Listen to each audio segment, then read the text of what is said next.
Hi, my name is Mary Akongbe, President Zenith Global Health. It gives me great pleasure for us to come here in Accra, Ghana to host the 4th Africa Healthcare Awards and Summit 2024. Zenith Global Health was established in 2016 in the UK, and we had our first Africa event in 2021 in Nigeria, 22 Lusaka in Zambia, and last year in Dakar, Senegal.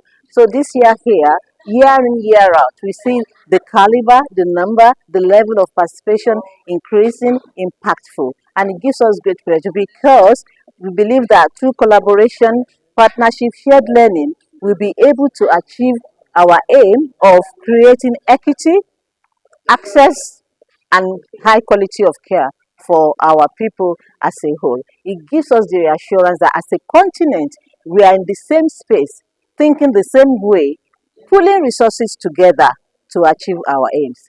Thank you so much. This year, particularly, has been amazing for us. We have over 30 countries represented from across the world, and we have participation both physically and virtually. So we thank everyone, our partners, our sponsors, the speakers, the team who works tirelessly to bring this together. Thank you and see you next year. For more information about this event and everything else happening around Ghana, keep watching Shy TV and you will not be disappointed. Thank you. My name is Okatichi Enim, the National President of the Ghana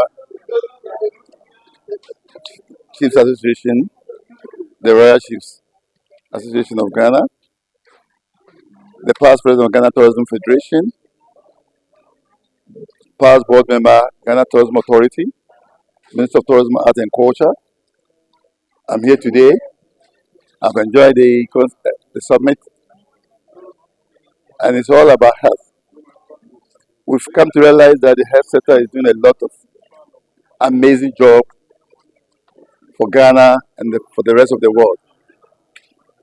But on a serious note, the health sector is not enjoying the kind of recognition from both the private and the public sector.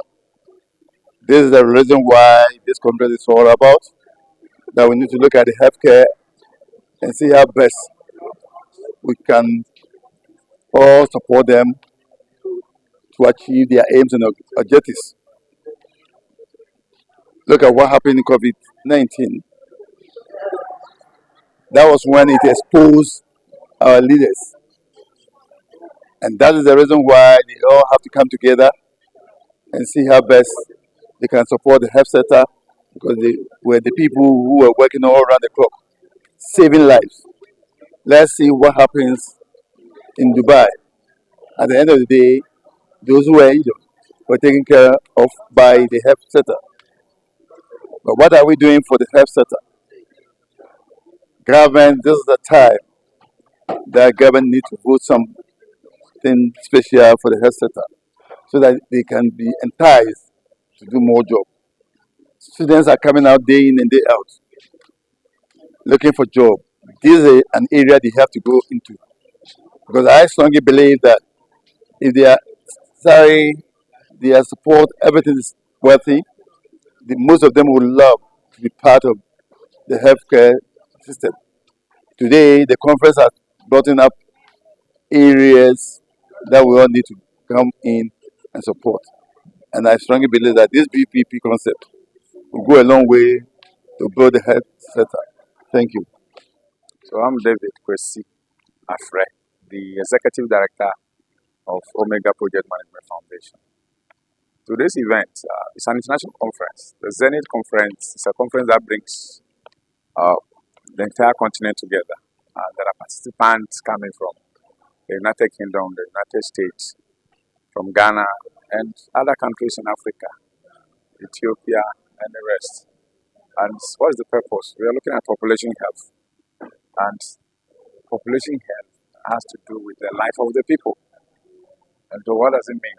Let's find a way to make health accessible to the people. Health accessibility to women, to children, to ladies, to adults. The aged need health care. There is the rampage of cancer, prostate cancer, breast cancer, all kinds of cancers. We have tuberculosis, we have HIV, we have malaria, you have many other conditions that are a burden to every nation, including Ghana.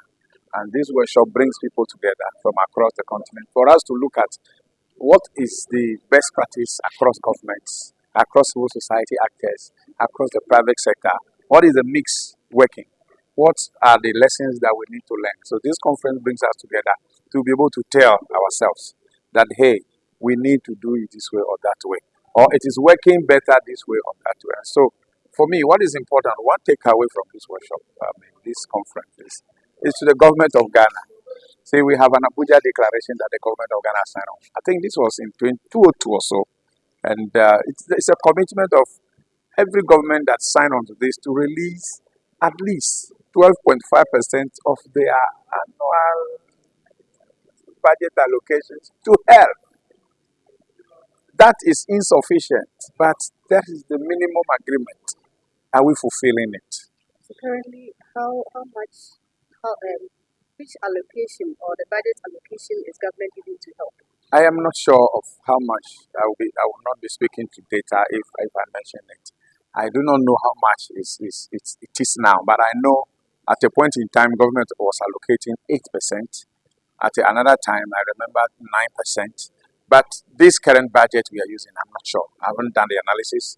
I cannot tell. I don't know how much percent of the annual. But this is something we can find out and see how much of the entire budget has gone to the health sector. Okay. I wouldn't doubt that, yes, because of the Agenda 111 of government, we are likely to have a lot of budget allocation towards health. That is infrastructure development, which is also key and important for every nation's health infrastructure development. We are looking at the cheap compounds, we are looking at the government hospitals, we are looking at regional hospitals, new regional hospitals for new districts and all of that. And that's a good thing the government is doing. So I will encourage the government to keep pushing more resources into health, especially where I come from. We are talking about tuberculosis. Government need to do its best in co-financing arrangement fulfillment. So when another donor, like the Global Fund, says that, look, you bring this on the table, and let me give this to you. I mean, we are talking about millions of dollars that we go for loan on. But then some come as grant and free, and all government needs to do for us to sustain that is for government to bring it 15% on the table. Let the Minister of Health, let the Minister of Finance get interested in the Global Fund, and then we can have them fulfilling the counterpart financing arrangement. And with that, you have a lot of resources coming to Ghana already. And so that is something I want to call on government to do. Civil society is welcome. Private sector is welcome. Let's see how together we can do it. One thing that is being taken away from this workshop is human resource for health. Okay, let's have scholarship to sponsor young ladies. Let's pick them young, train them through scholarship. Let brilliant students that are all over this country. Pick them with agreements. Pick them from the corners of the country, from the deep savannas and the bushes, and train them with an agreement to come back and serve their people. You heard it clear on the floor. And so you think they'll come back? Yeah, so once you have an agreement, government should be able to pull you down. Anybody who has an agreement with government should be able to fulfill it. And government is big enough to bring everybody back to wherever they send them to. And they should be able to, and see, this is growing a nation. You don't train people and bring them to come and suffer. Okay, and so what does it mean? I've trained you, you come back, you have a certain agreement. Even if it is 15 years, you have to serve your nation. You serve. After that, if you pick somebody, that's why I say pick them young. If I am at 20 years and you pick me and I go for school for about 5 years and I'm back and I'm good to provide services for 15 years, I'm going to be around 40. If after 40, I have my free life to move around, by then I build all the capacity, I build all the life. And government was responsible for my livelihood. Who won't do that? And by the time they would have been leaving their services from wherever you posted them to, they would have impacted the community there. They would have trained people to take over from them. This is how you transfer knowledge from the west to the south, from the south to the west. And so it is clear. It is also coming out of from the conference that we need to do that knowledge transfer. So can every institution in this country, health institution, adopt another institution in the United States, adopt another institution in Canada, in UK, so that the nurses, the physicians, and the doctors who are working in those institutions transfer knowledge into our country. We also go there to learn. You heard it clearly. If 45% of the doctors in the provinces of UK are black people, the blacks are taking care of the health of some white somewhere. And we are here struggling about who to nurse us or even take care of our mothers when they go to birth, labor. And so we need to be more serious as a country. We need a private public sector mix. Civil society should look for resources. We should have an innovative way of financing health. Government must lead the way. Civil society must join. Private sector must join. Let's own the health of our people. A healthy nation is a wealthy nation. And lastly, what do you tell the organizers of this program? This is a program that must be expanded. I think they need to expand the scope of participation. So what it means is that they need to expand the scope of, or they need to become more innovative in raising resources so they can support some needy areas or persons who may need to participate. For example, you are bringing, how do we bring donors as part of this conference? How do we bring development partners abroad? Canada, UK, and the rest. And if we are moving this conference to, let's say, Togo next year, how can we bring development partners from Paris and the other European countries that are interested in the development of Togo citizenry? There are such things. Bring them together so you can create an opportunity that brings more involvement of the civil society and the government of the nation Togo. That way, you are bringing more connectivity together, even at the conference level. I'm going to call on them. We need a communique from this conference. When we are done with this conference, we need to have a communique of all the recommendations that are coming up so that governments of our heads of our government, ministers of health, finance, at least they will know what has happened and what the people are thinking, what the diaspora is saying, what civil society is saying, what the private sector is saying. And they might just tap into it, and then we may be making a headway in building network, building partnership. Thank you so much. Okay, so I'm Dr. Hafiz Adam Tahir. I'm the acting director for technical coordination. I'm representing the minister to deliver his message at this African Health Care Award Summit 2024, and who seeks to acknowledge champions in the area of health. So Ghana is a host country this time round. They've held it in Nigeria, they've held it in Morocco, and some other places. So this is probably the third place or the fourth place that it's been held. And so we deliver our message and to tell them so far the inroads we are making in terms of the establishment of NHIS that takes off the burden of finance on our populace when it comes to health service delivery or services, the care. Then we have also mentioned the fact that we are undertaking the Agenda 111, which seeks to provide all the districts that needed for hitherto they don't have district hospitals, in addition to 7 regional hospitals, and again psychiatric hospitals that will be 7, the northern and then the middle belt. So we are sharing, we've encouraged them to look at it from the angle of One Health agenda, where human health, animal health, and the environment is concerned. And so, in a nutshell, this is what we've told them to be guided in terms of going into the future to be able to meet the SDG and the UHC 2030. So, in your address to the gathering, Yes. you made mention of the fact that I want us to talk about the The Agenda hospitals 111. yes. The Agenda So 111. far, how many of them have we been able to establish? Well, at every district, they are at various stages. Some are close to completion, some are midway, some are at the foundation level. So now I can't tell you exactly specifically which because it's under a different directorate, the infrastructure. So they will have details of it. But as far as I'm concerned, I know they are at various level of completion. You also made mention of the fact that if Ghana is not careful, she will not be able to meet the SDG targets. Yes. And then they do something else. Yes, the universal healthcare. We are just saying that we want to encourage health workers and our partners to redouble our efforts towards achieving it, because we have seen that it's slow. You understand? It's slow in terms of resources, in terms of capacity building, and so many things. So we are asking that together with our partners, we should redouble our efforts in order that we'll be able to meet the target accordingly. In terms of health, we think that if they, like we said, there were so many lessons we learned from the COVID, and that's why I cited about three main areas in terms of our resilience, in terms of our, looking at it from multi-sectorial approach. You understand? So in Africa, if we are able to build on that lesson that we have learned from COVID-19, I think it will be helpful in terms of achieving our universal health coverage.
To the next person, he was the chairman of the Top 3 Partnership Ghana and also the chairman for the COVID-19 response mechanism under the Global Fund, that is for the 1419 Ireland, and he's the executive director for Omega Foundation, and it's not other than Chairman David Alfred. The chairman has become a household name. Please let's give it up for Chairman.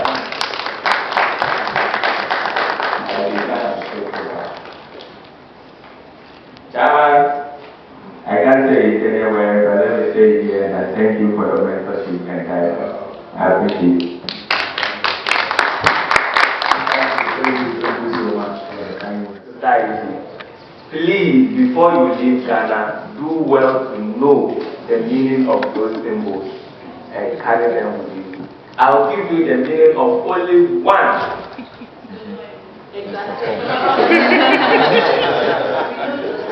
This is a political statement. Yes, I'm giving you only one because I don't want to give it all. So you need to also do your homework well. And when you go, you tell your people, I actually researched about this symbol in Ghana, and it's very, very, like they are very key for us in Ghana. So the first one that you see is like, in fact, the other symbol you can see it on the table.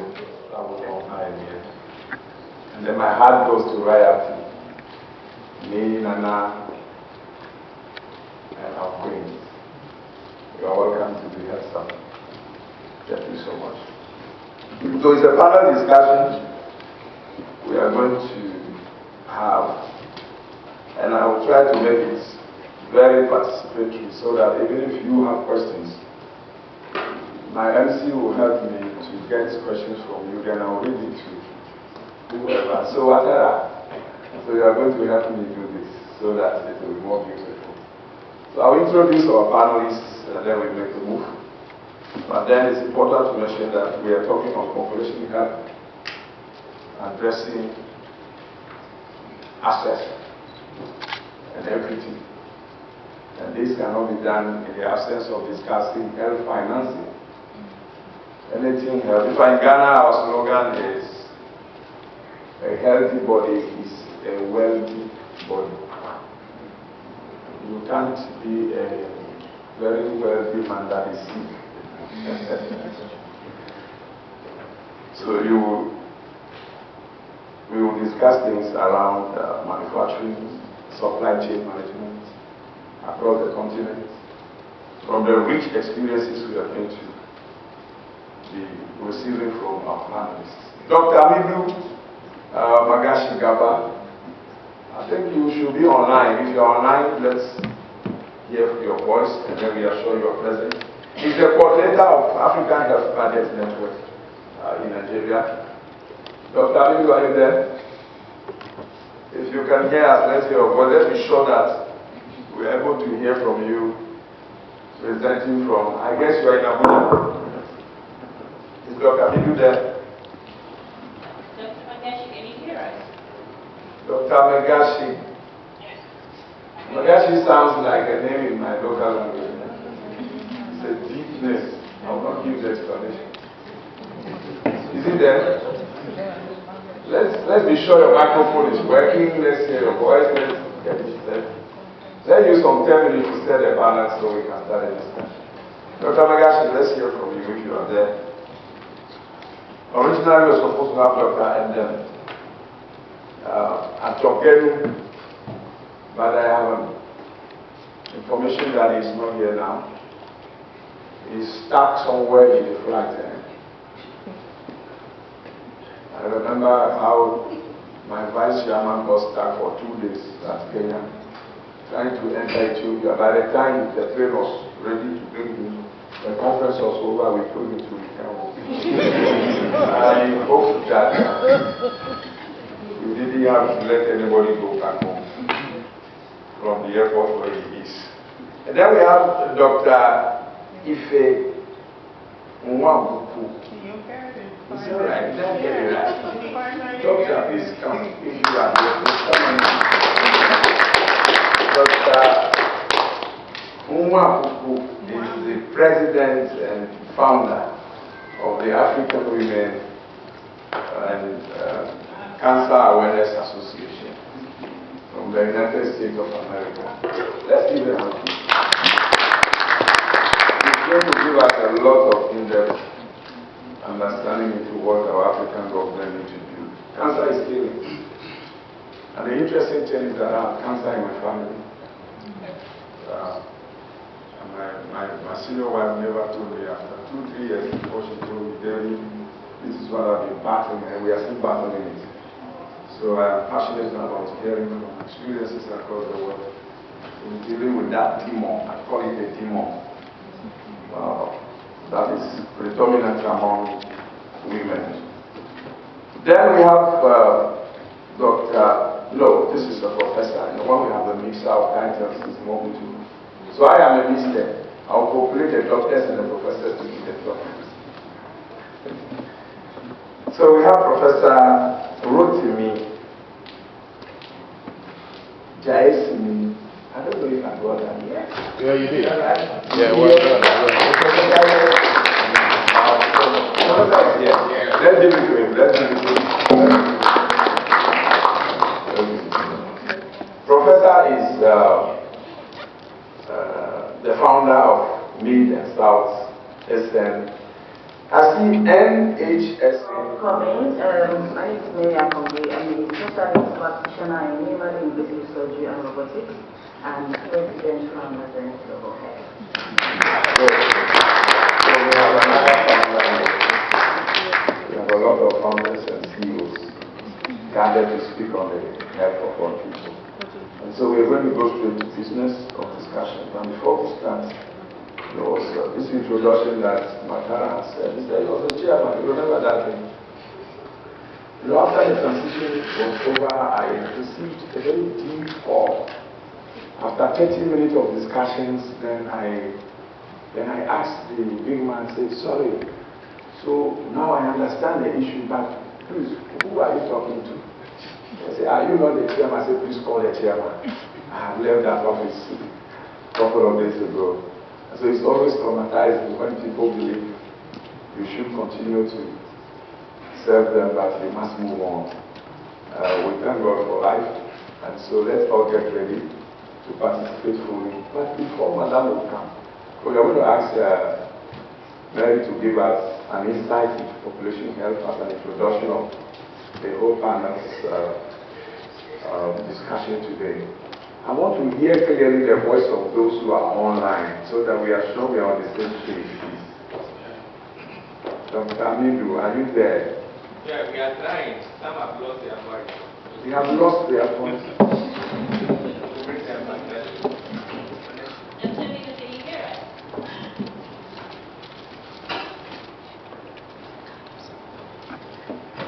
Okay. Okay. So it's online, we're just trying to make sure. It's online with who? Maybe you can introduce yourself. Means to get our healthcare professionals through, we have to make do. So that is the foundation initiative. So the number one thing we need to focus on is look at our resources and then do a need analysis. Because we cannot do one capital for Africa.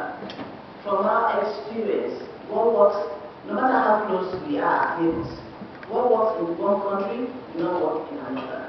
The good news is, most of the countries are advanced in one area, others are coming behind, which is the purpose of a gathering like this.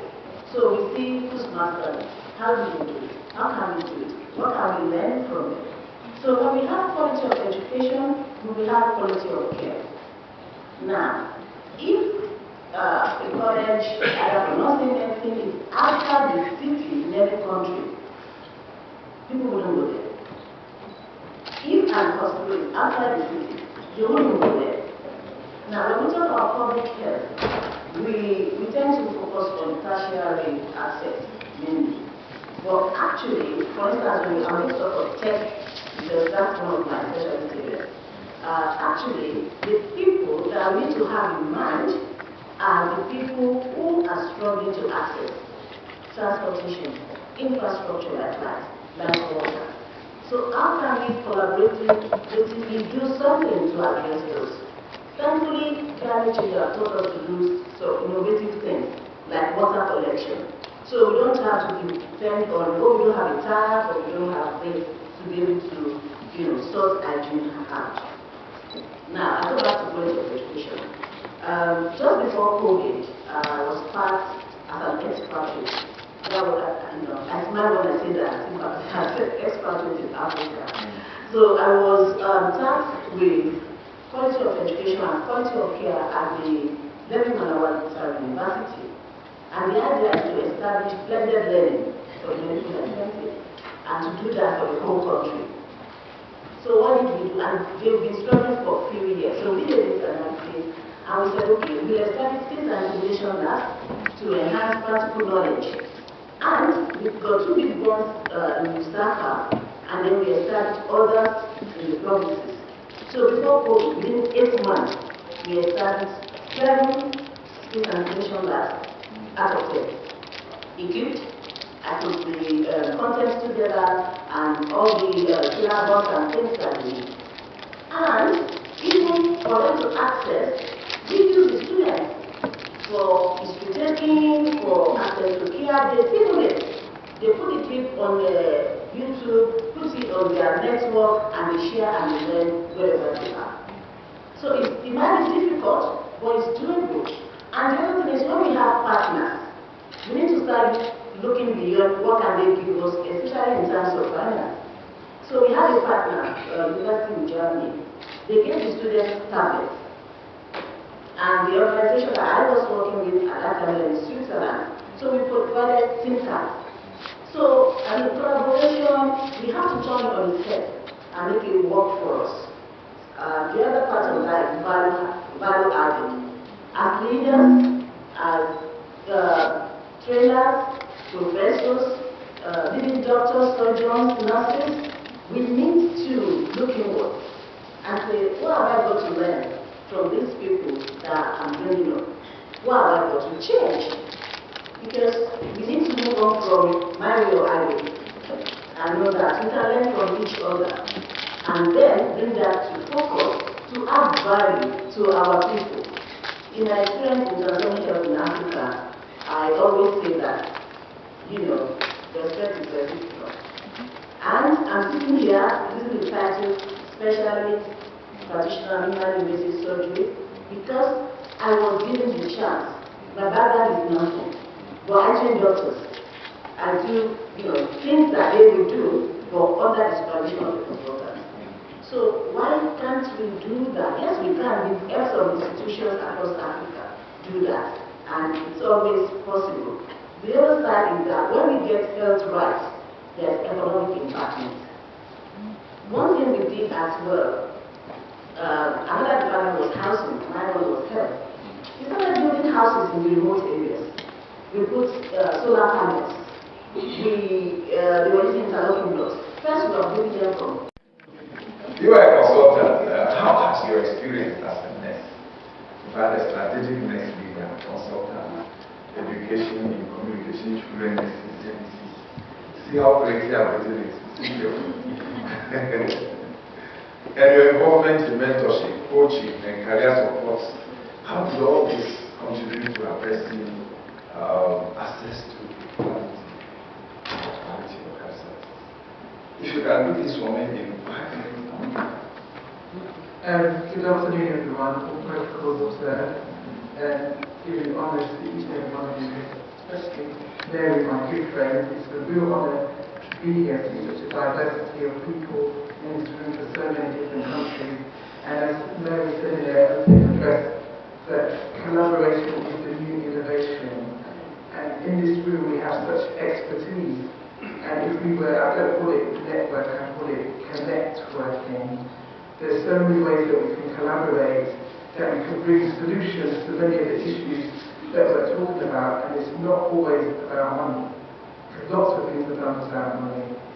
We just think that money is not always the issue. It's about people working in a collaborative manner.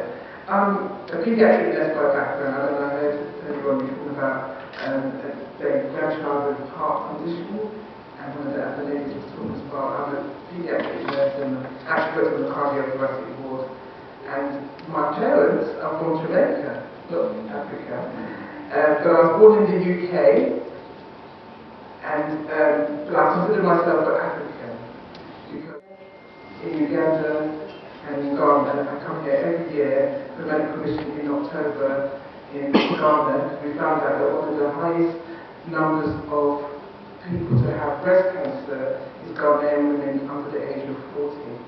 So we come over and do breast screening and awareness in the villages, in the areas where there's no access, as you mentioned, Dr. Italy. And it's really brilliant to come here today, and I met a young lady here that's developed an app breast, where there's an app, and you mentioned about having apps and technical innovation and digitalization that we can actually use to collaborate in a much wider way to actually reach far more people than we do individually. I mean, every year I go to the medical mission here, there, as you said, it doesn't touch everybody, but it does touch a few, and we may be able to pick up 1 or 2 people that in the future, possibly they would not have had a future if we had not, if they were not brought to our awareness. The coordination. But I remember years ago, the chief executive of the National Health Service at the time asked Sir Nigel Crisp, he was a chief exec, and he was asked by the Prime Minister to come to Africa and find out what we in the UK can do to help the Africans. And he came back a completely transformed and changed person. He wrote a book called The World Turned Upside Down. So much from the Africans in the hospital institutions, because they didn't have the equipment, they didn't have all the technology that we have in the UK, but they looked at the patient, and they were able to look at a patient and actually assess them and diagnose them just by observation. They could pick up if they've got high blood pressure, if they've got breathing problems, if they've got heart problems, just by observing them as a human being. Whereas in the UK, we're looking at the machinery, working in partnership, that if I was the Prime Minister, I would suggest that every NHS hospital for service in the UK should partner with a health organisation in a different part of the world, and then we could do swaps so we can learn from each other. So rather than thinking they're better than us or we're better than them, we can learn. How can we enhance this course, please? We know you have a lot of experience talking about the health system of the United States of America, and you have some good experience across Africa, especially Nigeria. What can we do to improve this health space, especially looking at it from the Pan-African lenses, and then looking at your expertise on cancer? What do you say? Thank you. Before I go on, I would like to really thank the organizers of this event, because this is the type of things that as Africans we need to continue to uplift each other and also to find solutions to things that we can do better to make our life good. Also, as an African woman, I'd like to say that health is wealth. Health is wealth. So once we have that in mind, then we can better understand what it means to bring different minds together, different disciplines together, for us to forge forward to make sure that we have a healthy community. Having said that, I would like to give a small story. Way back in 2006, our organization, we gave scholarships out to any young African who is going into the medical field. So long as you're going to study anything medical. And it was this particular story relates to a young lady that we gave $1,000. Fast forward, in 2015, I was at another conference like this in Morocco, the Aortic conference, and I had to speak. And after I spoke, a young girl from the audience, hey, everybody, listen. And everybody had to listen because, we are talking something and here's this excited young girl. All she was drawing our attention was that our organization had given her $1,000 some years back. Who is she now? She's a radiation oncologist.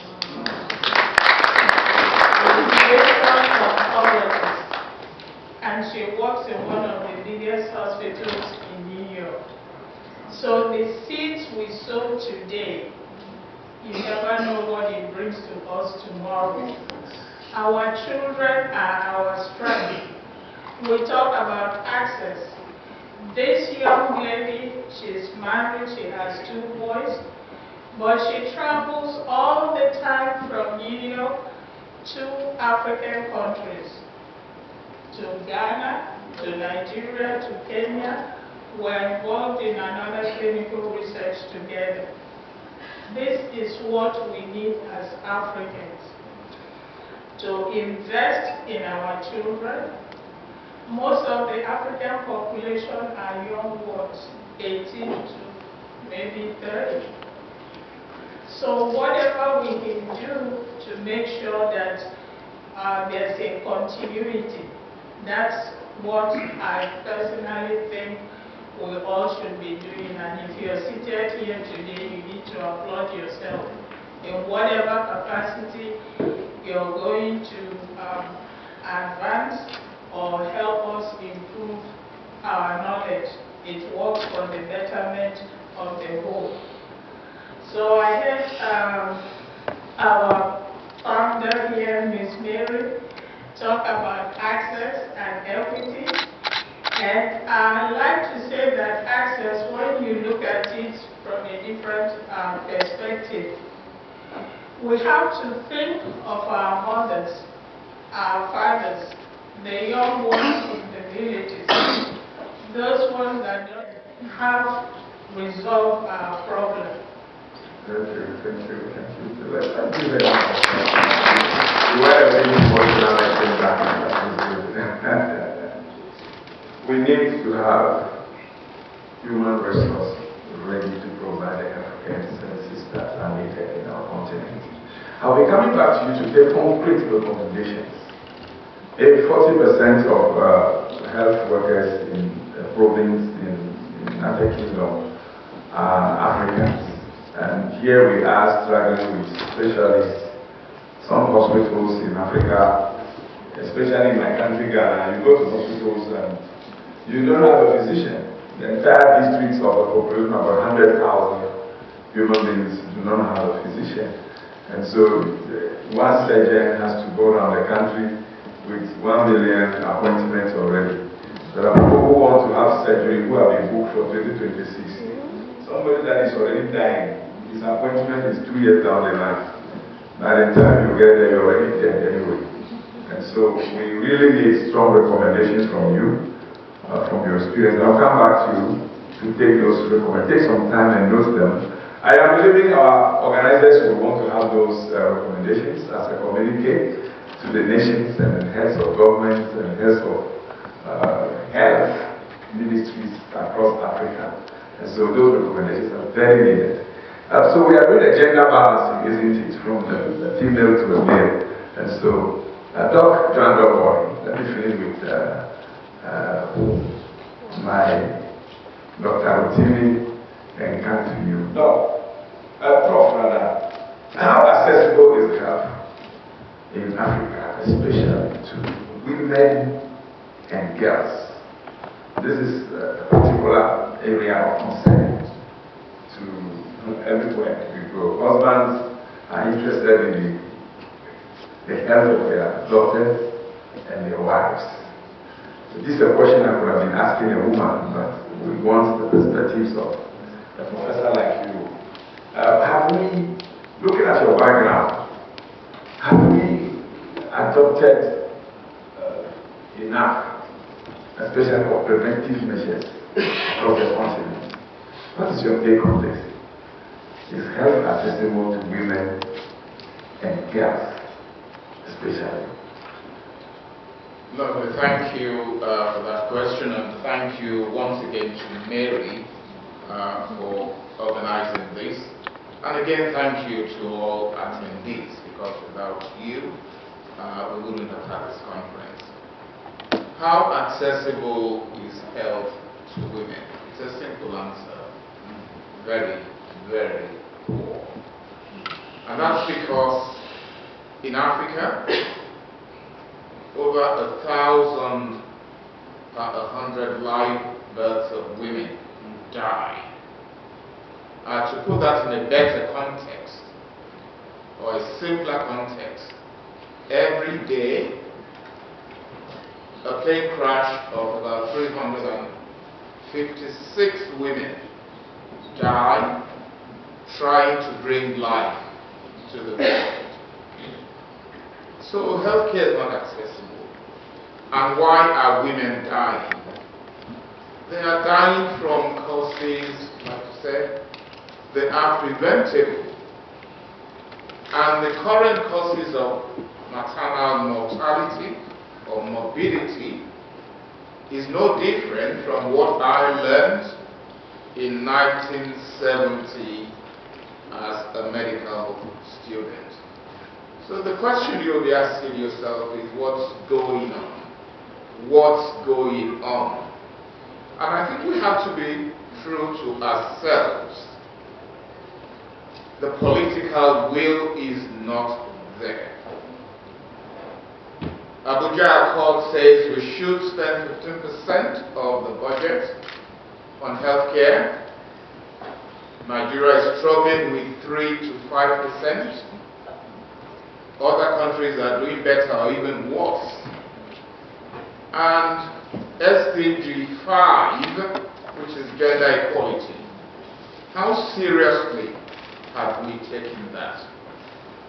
If men were given birth to children or bringing life, would we be where we are?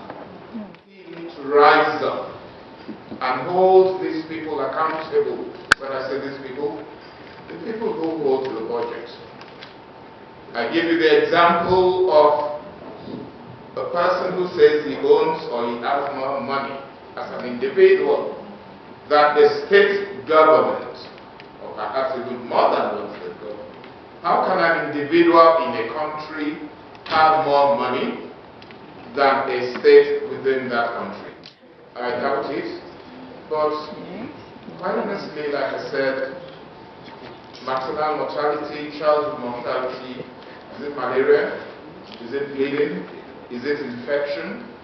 Is it obstructed labor? Labor is supposed to be a physiological process, not killing women. So we need to take our politicians with us. And I'm happy that my royal father, Mary, mentioned education. We have a lot of traditional birth attendants.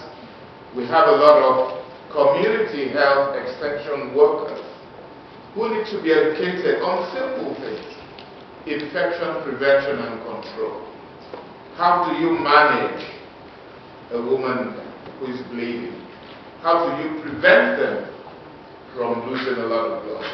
I mean, we can go on and on and on about this. But until each and every one, we will keep talking about it. I think we've spoken a lot. We've spoken a lot. And it's about coming together with one voice. I hope at the end of this conference, I'm happy you're here from Morocco, West Africa is here, America is here, England is here. There will be, I believe, a communique after this. We must keep talking. Is there anybody in this room who was not born by a woman? Anybody with a good answer to that question? Is anybody here not born by a woman? Prof, thank you so much for the in-depth analysis, calling on the royals, also calling the trade of accountability. And Prof said, no, we are not getting good access to it. So Global Fund will give you $300 million. They expect you to just top up with 50%, and then we are not able to do it, so we lose it. And it has always been like that across the years we have been on the Global Fund in Ghana. And that takes me to the inclusion as well, which is education and awareness. Why we include the population about the we educate them? What does it mean to, let's say, self-education, for instance, which is common, everywhere? What does that mean to you? And what is the pros and cons? They know about it. So when you go to them as an advocate, you already have the knowledge that they will spread to the whole community and say, this is, or why antenatal care, for instance, rather than staying at home and then trying to go to hospital care. I think the strategy is clear. We are learning from the experiences you are sharing, from the big things you are doing across Africa especially. And so that takes me to Dr. Amidu. I hope you can hear me, Dr. Amidu. I know you are an expert in budgets, for that matter, health financing. We want to know from you if you have any experiences to share across the continent, especially about Nigerian health financing. Maybe one or two case studies to share for us to learn from.